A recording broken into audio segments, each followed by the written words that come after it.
is Emily with Toro, Nevada. I'm a nurse practitioner student. I'll be doing your head to toe assessment today, okay? Okay. Can you please tell me your name and date of birth? Lynette Martin, 5/13/1970. Okay, perfect. I just performed hand hygiene, okay? Okay. All right, so with the first one, I'm gonna check your cranial nerve. The first one is the olfactory nerve. That's a sensory one. Okay. So I'm gonna check your scent. So please close one nostril and breathe, and then the other one and breathe. Okay, nostrils are patent. So can you please close one of them and close your eyes as well? And then tell me what this is. Coffee. Okay, perfect. Now the other one. Cinnamon. Okay, perfect. Cranial nerve number 1 is intact. Patient able to distinguish between scent.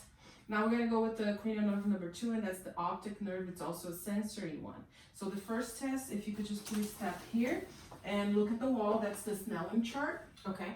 And I see you wear glasses, correct? Yes. Okay, perfect. So which line you think you can read? The second one. Okay, go ahead and cover your eyes. One eye. Okay, and read. CFDHJ. Okay, perfect. And then the other one. CFDHJ. Okay.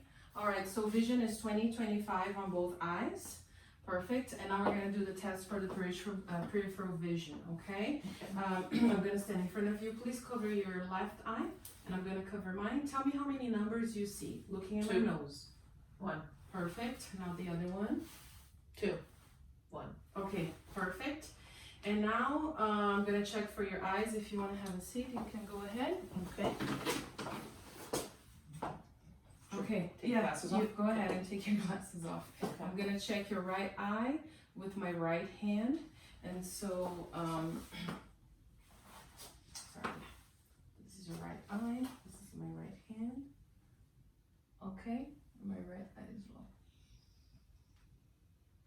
All right, perfect. So I was checking for red reflex. Red reflex is present. It's orange. The optic disc, the margins are sharp. The arteries are twice as larger than the vein. There's no hemorrhage or tortuosities. And I'm gonna check your left eye with my left hand. Okay. Okay, perfect. So red reflex was present. Orange. Optic disc is creamy white. The margins are sharp. There was no tortuosities or hemorrhage, and the arteries were also twice as larger than the vein. Perfect. So cranial nerve number 2 is intact. Cranial nerve number 3 is the ocular motor. 4 is the trochlear, and 6 is the abducens, and they're all motor nerves. Okay. So I'm gonna be assessing them right now. Just gonna use the light. Okay, perfect. So just look at the wall. I'm looking for constriction on your eyes. Okay, now I'm gonna do a consensual constriction. Okay, perfect. And go ahead and look at the wall, and now look at my pen. Look at the wall and my object. Thank you so much. Okay. So pupils are round. And they're equal, round, reactive to light, and they also accommodate. Okay. Now look at my finger, please, at different directions. This is called the 6th position of cardinal gaze. Perfect. And now I'm gonna do the uncover test. Look at the wall. Okay. Okay. No nystagmus noted. And during the 6th cardinal gaze, there was no extra eye movement. Now I'm gonna check for the corneal bridge light. Just look at the wall, please. Okay. Okay. So the light is the same for the cranial light reflex, is symmetric bilaterally. So cranial nerve number 3, 4, and 6 are intact. Now cranial nerve number 5 is the facial nerve, and it's sensory and motor. And so, sorry, number 5 is trigeminal. And it's a motor and sensor, the trigeminal. The sensor is on your face. So I'm just gonna ask you to go ahead and close your eyes and tell me, just say now when you feel the touch. No, no, no, no, no. Okay, perfect. And then for the trigeminal, go ahead and open your mouth and close and side to side. Okay, perfect. The TMJ, patient able to open and close mouth with the TMJ and able to feel the sensation. So cranial nerve number 5 is intact. Now cranial nerve number 7, that's the facial one. So it's a sensor. So the sensory is the 1/3 of the anterior tongue. There's the taste, that's the sensation. And for the face, I'm gonna ask you to raise your eyebrows, puff up your cheeks, clench your teeth, and smile. Okay, perfect. So cranial nerve number 7 is intact. Cranial nerve number 8 is a sensory, it's the acoustic. So I'm gonna do some tests. I'm gonna close your one of your ears and then ask you to, go ahead. Tell me which words I'm saying, okay? Okay. Book, Book, table, table, chair. chair. Thank you. Now the other one, 8, 8, 9, 9, 16. 16. Okay, perfect. Patient able to distinguish on the whisper test. This is the Weber test. I'm gonna strike this and put over your head. Tell me if it's louder on one side or the other, or if the sound is the same, okay? Okay. So same. Okay, perfect. So patient able to distinguish sound bilateral. And this is the Rhine test. I'm going to strike this and put it over your mastoid process here.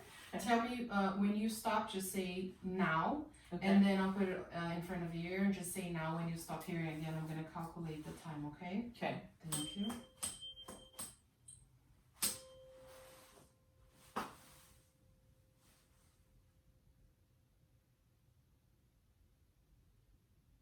Now.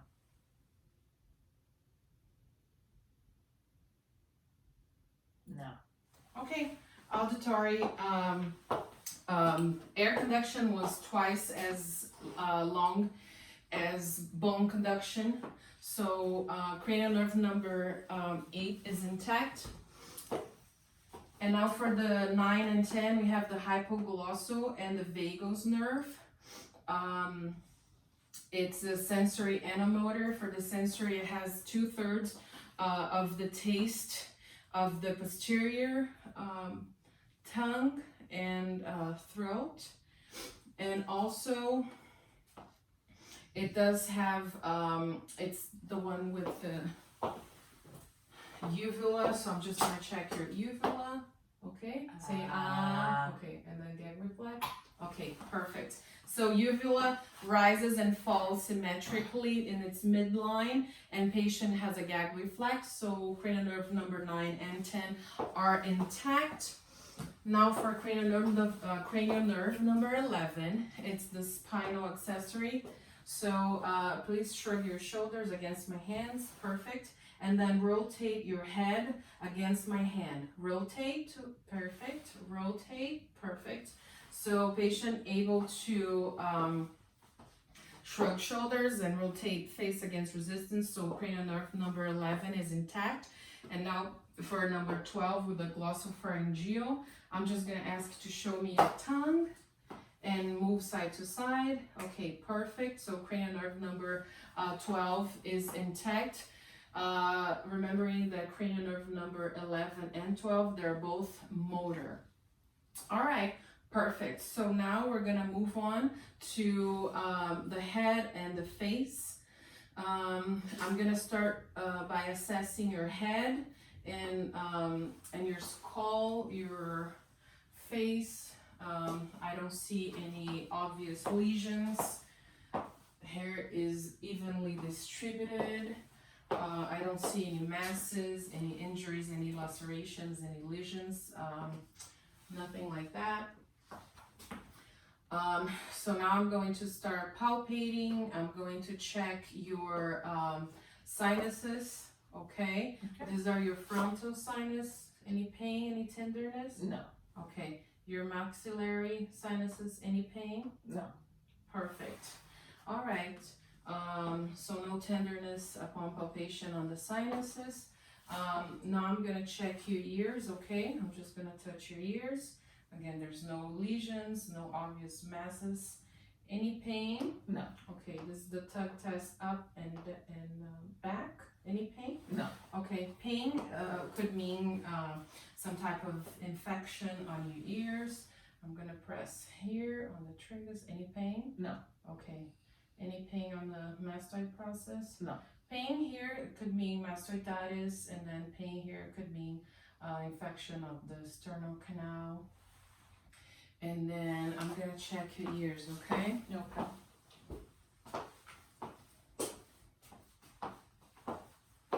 All right. You wanna do the tongue against the face? That's the okay. All right.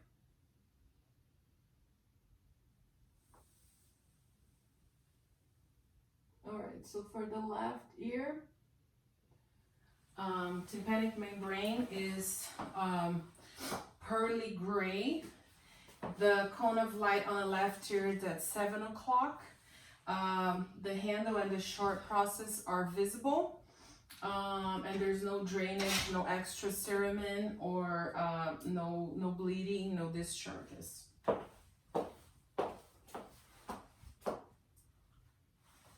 Okay, let me check the right one.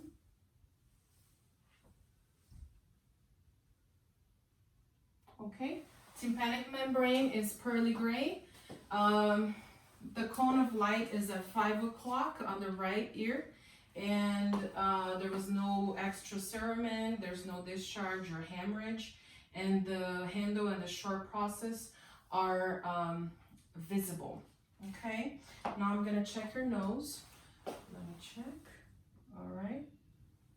So the turbinates, the inferior and the medial are visible. The superior is not visible. Mucosa is pink and moist, and the septum is midline. There's no deviation, and we already checked for patency. Now I'm gonna look at your mouth. Okay, so just looking at your lips, they are pink. There's no lesion. There's no, like cracking or anything. Please open your mouth. I'm gonna look at your buccal mucosa is pink, moist. There's no lesions. There's no masses, obvious lesions there. Teeth are white. There's no obvious cavities. There's no missing teeth. Gums are pink and moist. There's no bleeding. The roof of the mouth is intact, pink, moist. There's no lesions. The floor of the mouth, there's no lesions. It's also intact. And now let me see your tonsils. Okay, perfect. Tonsils are graded 1+. And the tongue is clear and pink and moist, and there's no white patches. For the tonsil, the Malapati scale, this one is 1+. That means I can see 25. I can see 75%. So only 25% obstruction. And then 2 is 50% obstruction, 75 is 3, and then 4 is 100%. Primary care providers use that for to check for risk of sleep apnea. Now I'm going to check your neck, and looking at your neck, I don't see any obvious masses or lesions. There's no enlargement that's noted. So now I'm gonna check your thyroid.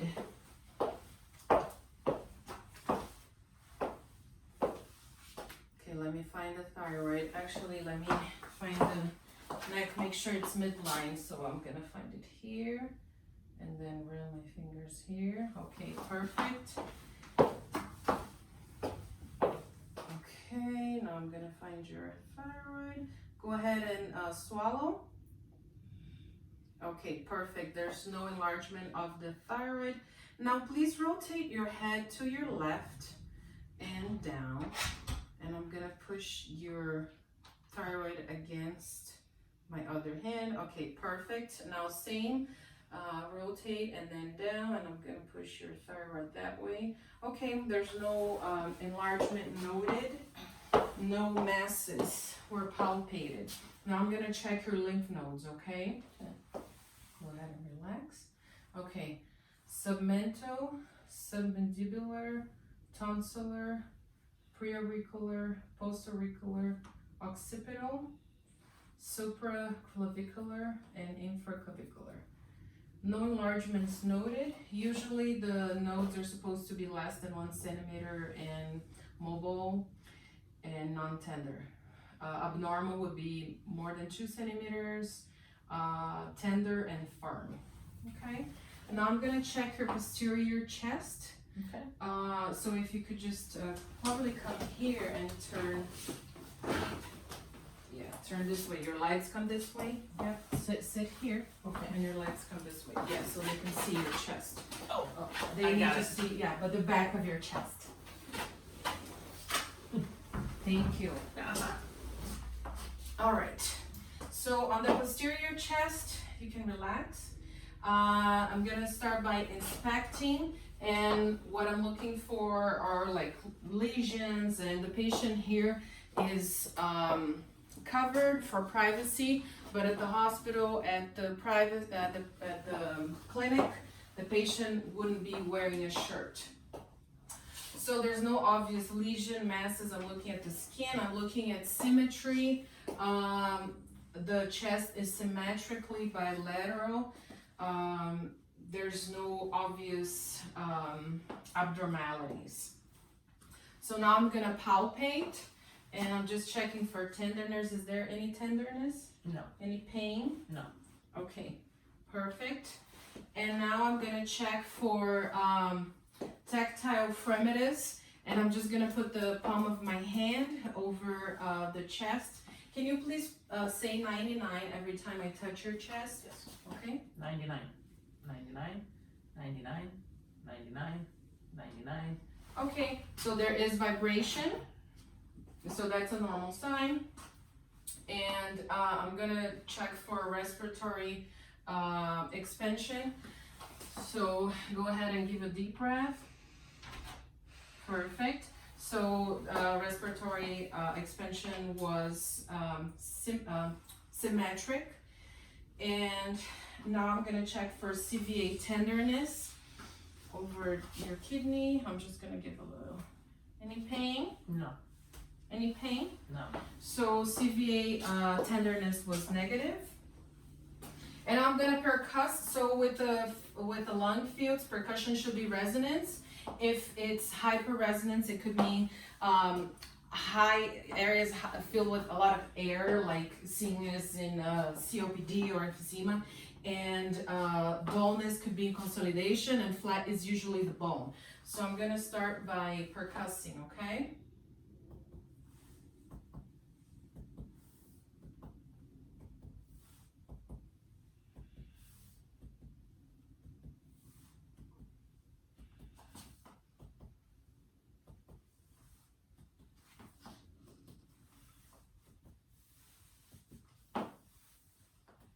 Okay, so percussion was resonance over the posterior chest. And now I'm gonna auscultate, okay? I'm gonna go over your posterior chest again. On the auscultation, the sounds should be bronchovesicular in the mid-scapular, and everything else should be vesicular. And what we're looking for are adventitious sounds like crackles and rails. So just give a little bit of deep breath when I touch your skin with a stethoscope, and then just let me know if you feel dizzy or anything.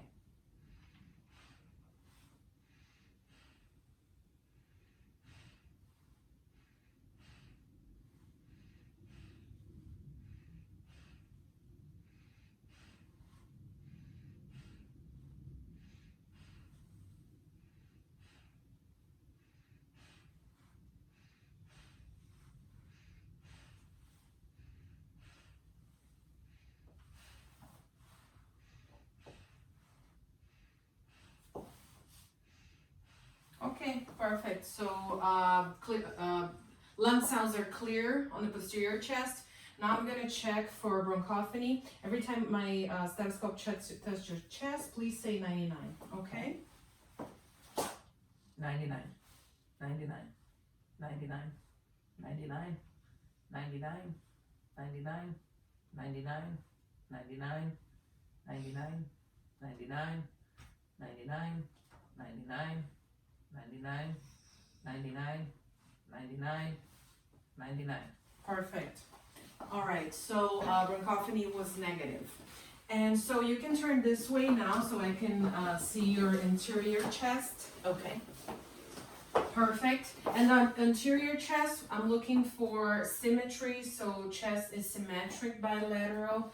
I'm looking for retractions and I don't see any. There's no obvious injuries, masses, and respiratory rate is about 16, which is normal. Adults are between 12 and 20, and it's a regular rhythm. There's no bulging of intercostal spaces or any other abnormalities. So I'm gonna start palpating and just let me know if there's any pain, any tenderness, any pain. Okay, perfect. And I'm going to percuss the anterior again. Resonance should be the sound that I could feel, you know, the percussion notes. And dull is usually over the heart or consolidation, okay?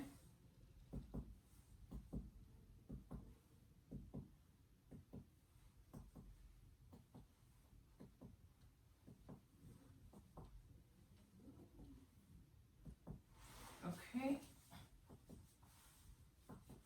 Okay, so resonance over the anterior chest. Now I'm going to auscultate, and on the anterior chest, bronchial sounds should be heard over the trachea, bronchivesiculars in the middle, and then everything else should be vesicular sound. And again, adventitious sounds that we usually look for: wheezing, or wheezing, crackles, rails. So now I'm just going to auscultate, okay? Deep breath, a little bit when I touch, okay?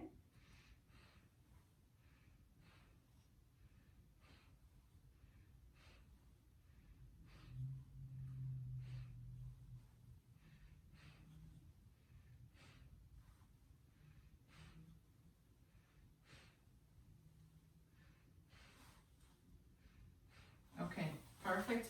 So lung sounds are clear. There was no wheezing, crackles, or rails. All right, so we're gonna go over the cardiovascular now. And for the cardiovascular, there's just a few things that I have to say. During the squat test, the nurse practitioner checks for clicking sounds. And so she would put the stethoscope over the apical area, the mitral area, and then as the patient squats, if the clicking gets louder, that could be aortic stenosis. If it gets, if it's decreased, then that could be MVP. And with the Valsalva maneuver, she would have the auscultating the apical pulse on the mitral area, and then she'll have the other hand over the patient's abdomen. And as the patient is performing the Valsalva maneuver, laying there, if the clicking gets louder, that could be MVP. And if it's decreased, that could mean that the patient has aortic stenosis. The S1 is heard best over the mitral area on the apex. S2 is best on the base. S3, S4, and MVP are usually heard best when the patient is laying on the side, on the left side, the cubitus position. Murmur, mitral regurgitation murmur, and aortic stenosis are both systolic, are both heard better over when systolic is being done.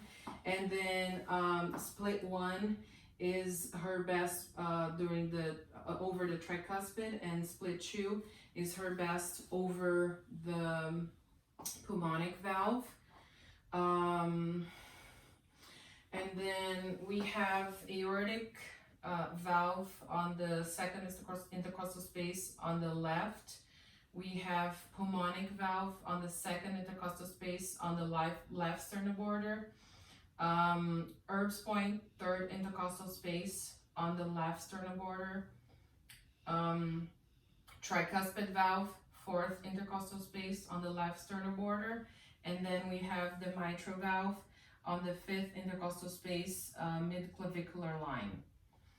The apical impulse is best heard on the fifth intercostal space, mid-clavicular line, when the patient is laying down. So now I'm gonna, when the patient is laying on the left decubitus position, and if that's displaced, it could mean heart enlargement. So I'm just gonna go over your heart round. Actually, before I start, I have to inspect. So right now I'm inspecting for any leaves, heaves, or any thrills, and I don't see any. Can you please lay that way? Thank you. You can lay down. Lay down flat. Yes, okay. Thank you. And I'm just gonna go over your heart sounds, okay? With my diaphragm first. So aortic, pulmonic, herbs,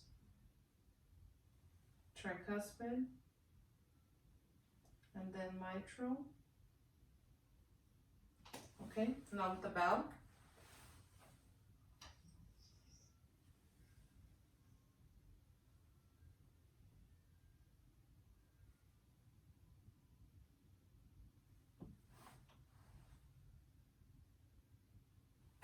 Okay, no extra sounds, no S3, no S4, no gallops or murmurs are heard.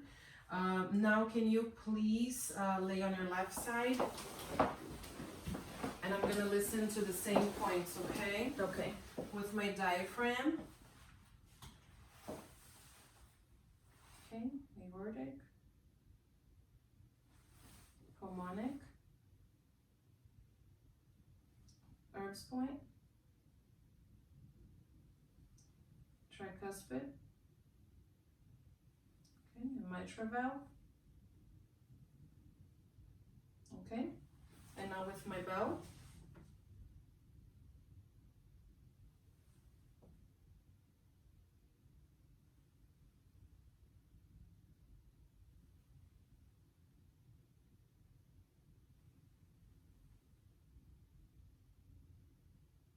Okay, no extra sounds,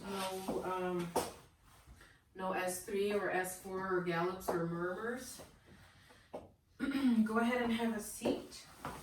Thank you. And I'm going to ask you to come forward a little bit and then just exhale all the way while I listen, okay? Okay, I'm going to start with my diaphragm. Go ahead and exhale all the way. Good.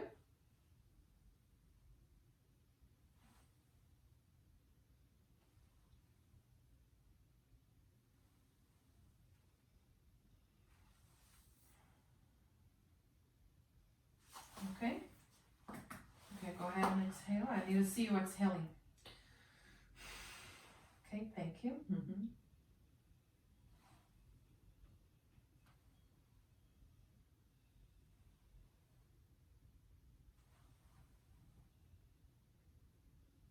Okay, perfect. Now go ahead and exhale again. I'm gonna listen over your carotid artery.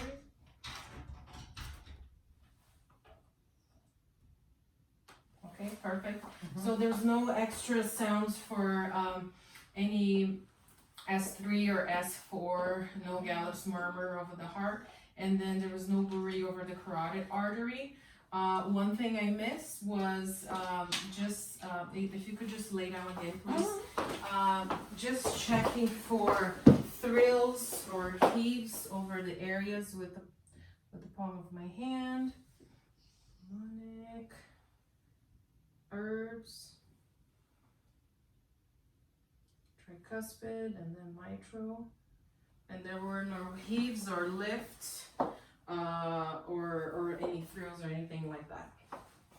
All right, perfect. So that is okay. Now go ahead and stay there. I'm just gonna check for your pulses. Okay. Okay, I'm gonna check for your radial pulse. Okay, they're 2+. Now I'm gonna check for your femoral pulses. Okay, 2+. Now I'm gonna lift your pants.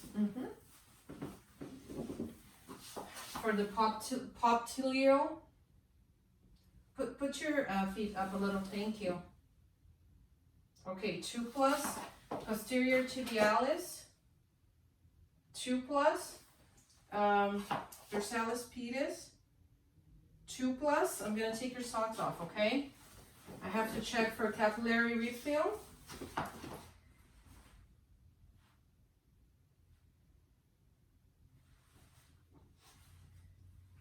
Okay, capillary refill less than 3 seconds on the lower extremities.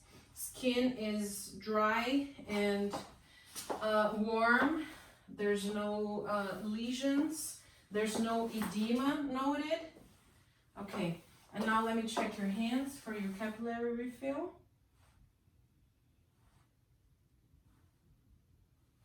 Okay, perfect. Let me see your arms. Thank you.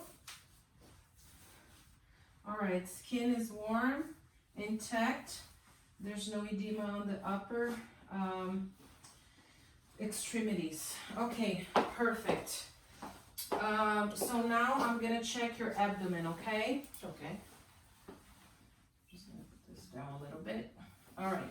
So for the purpose of this video, I'm gonna keep my patient covered for privacy. Usually we don't want the patient to be covered. So with the abdomen, I'm gonna start by inspecting the abdomen, the skin. There's no obvious injuries, lesions, there's no scars. Abdomen is round, there's no obvious masses or anything like that. So with the abdomen, the first thing we do is we auscultate. Okay, so I'm going to start by auscultating.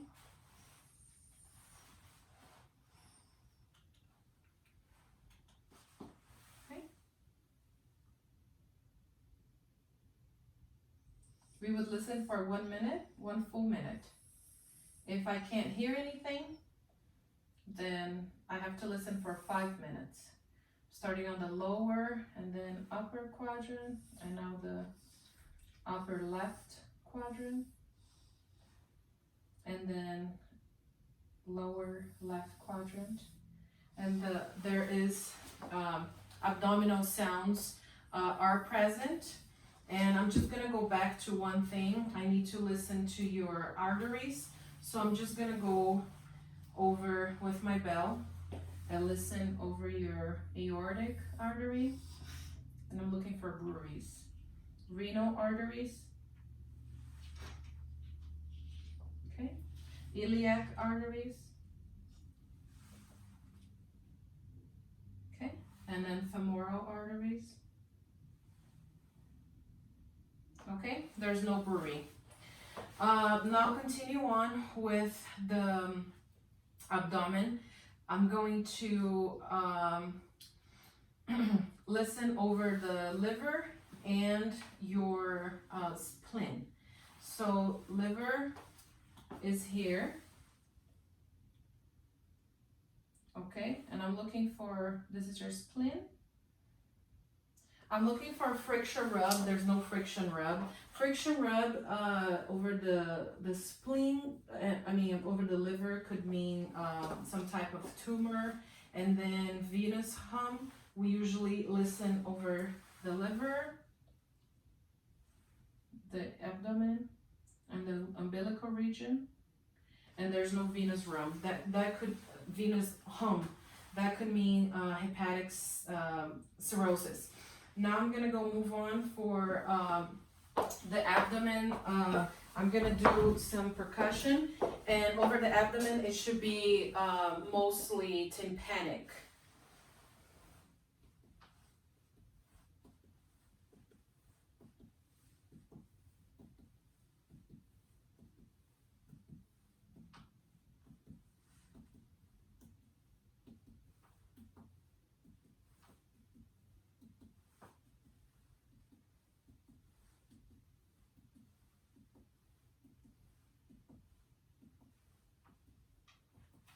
Okay, so it was mostly tympanic, and then we check for the liver, and it should be here.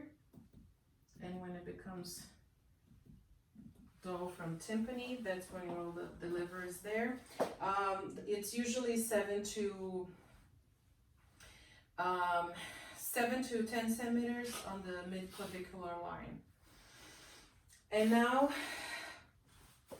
I'm going to do some palpation, okay? I'm gonna do some light palpation and the deep palpation. Let me know if you have any pain. No. Light palpation. Okay, deep. No. Perfect. And I'm gonna check for hepatomegaly. Okay, and the splenomegaly.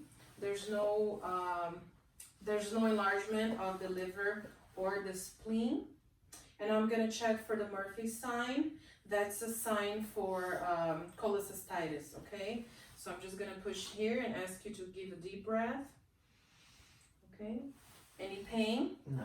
Okay, let's do it again. I'm gonna hook my hand here. Any pain? No. Okay, perfect. Now we're gonna do the psoas sign, and that's checking for irritation on the appendix. So lift this leg up and straight. Yeah, against my hand. Okay. Any pain? No. Okay, perfect. The other one is the rebound test. I'm gonna just pull it here and let it go. Any pain? No. Okay. Any pain? No. Okay, Revitsky sign. I'm gonna push it here and you're gonna feel a pain on the other side. Any pain? Okay, perfect. And then the last one is the obturator sign. Go ahead and do a 90 degrees here. And then I'm gonna bring this leg this way. Any pain? No. And then inside, any pain? No. Okay, perfect. So negative psoas sign, obturator sign, negative Murphy's, negative Revitsky, and negative rebound. And now we're gonna go ahead and have a seat. Okay. Okay, and now we're gonna check for the musculoskeletal movements, okay? Okay. I'm gonna ask you to just repeat after me what we're doing. We're gonna do some musculoskeletal. So for the fingers, we're gonna do flexion, extension, and then abduction and adduction. Perfect. On the wrist, we're gonna do flexion, extension, and then we're gonna do radial deviation and then ulnar deviation. Perfect. On the elbow, we're gonna do flexion, extension, and then supination and pronation. And then the shoulder, we can do extension and flexion, and then we can do abduction, adduction, and then internal rotation and external rotation and circumduction. Perfect. And now for the neck, we can do flexion, extension, and then lateral rotation to the left, lateral rotation to the right, lateral bend to the left, lateral bend to the right. And then we can also do, now with the spine up, stand up please. We're gonna flex the spine, extend the spine, and then lateral rotation to the left, lateral rotation to the right, and lateral bend to the left, lateral bend to the right.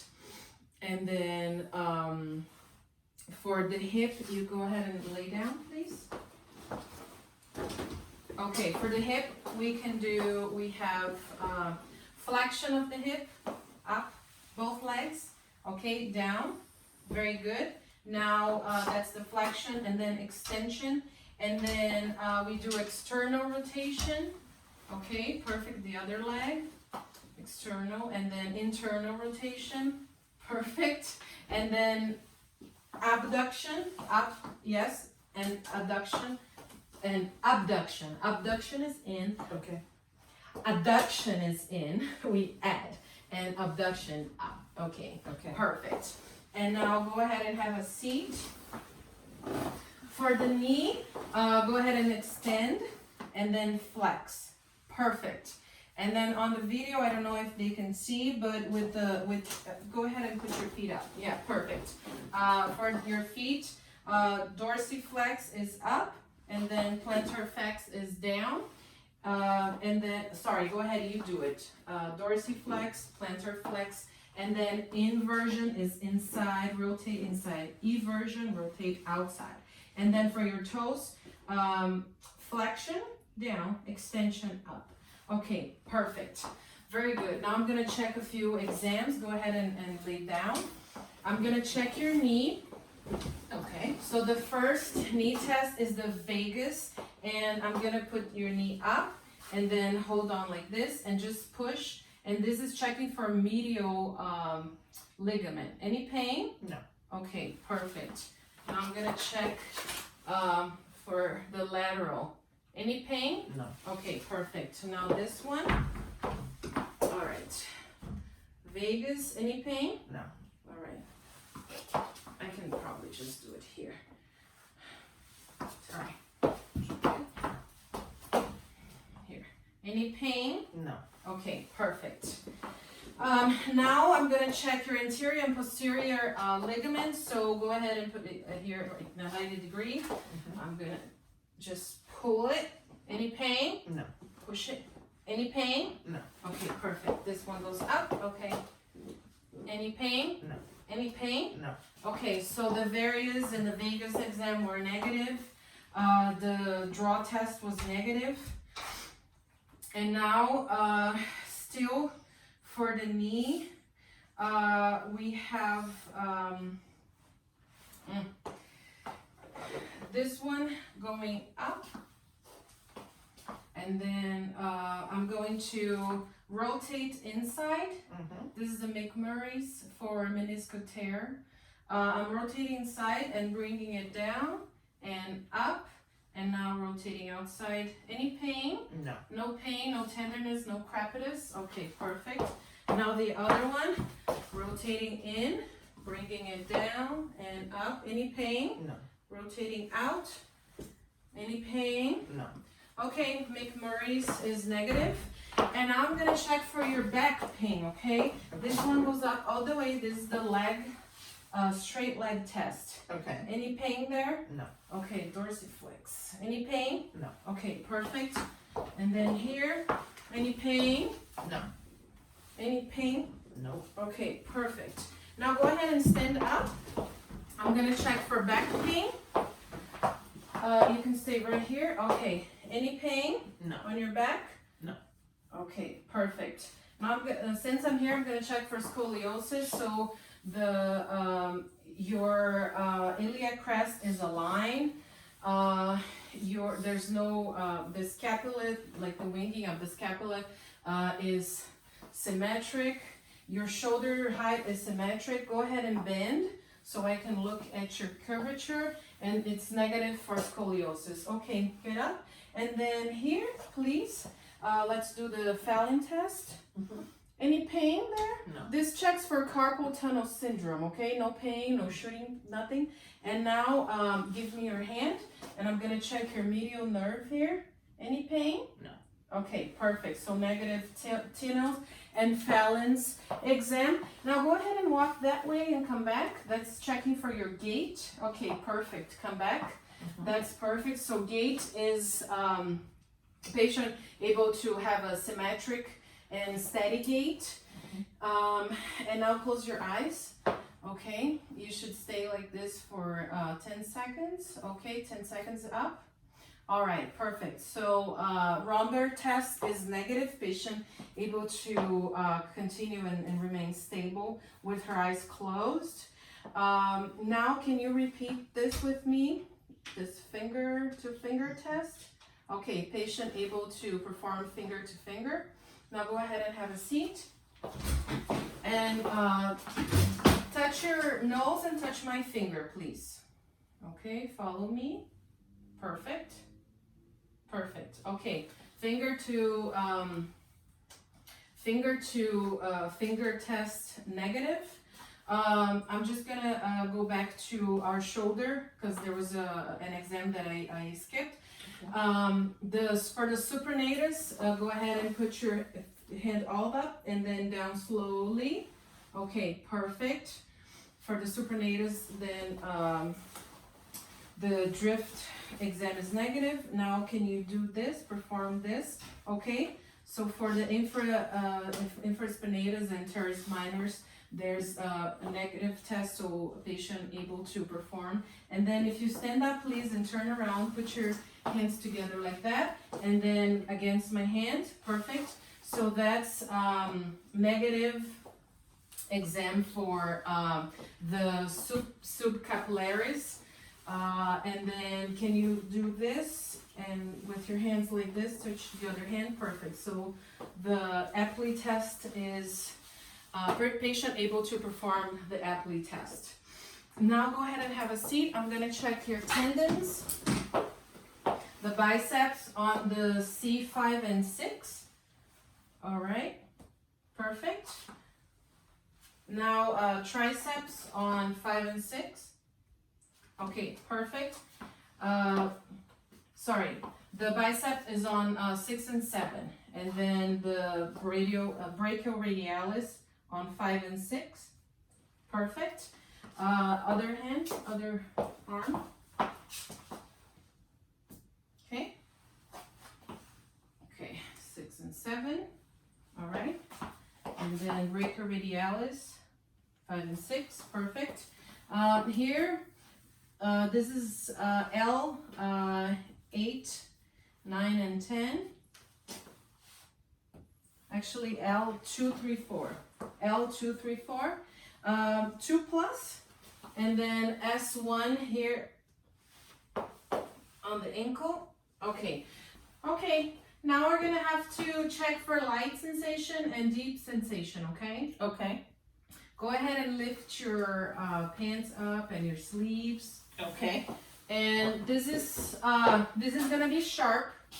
This is dull. Okay. Tell me, point to it and close your eyes. Okay. Sharp. Dull. Sharp. Sharp. Dull. Dull. Okay, perfect. Patient able to distinguish between dull and sharp. And I'll close your eyes. I'll do the same thing and just tell me now. I'm gonna touch it with a cotton ball. Now. Okay, just say now. Okay. Now. Now. Now. Now. Now. Okay, perfect. Patient able to distinguish on light sensation. And now I'm gonna do what's called stereognosis, and I'm gonna put some objects on your hand, and you tell me what they are. Okay? Close your eyes on your right hand. What is that? Key. Okay, perfect. And then what is that? Paperclip. Okay, patient able to identify both objects. And now for graphesthesia, I'm going to write something like a letter or a number on your hand. Okay. Just let me know what it is. Okay. 8. Okay, perfect. 8. Okay, perfect. Patient able to distinguish letters and numbers on graphesthesia.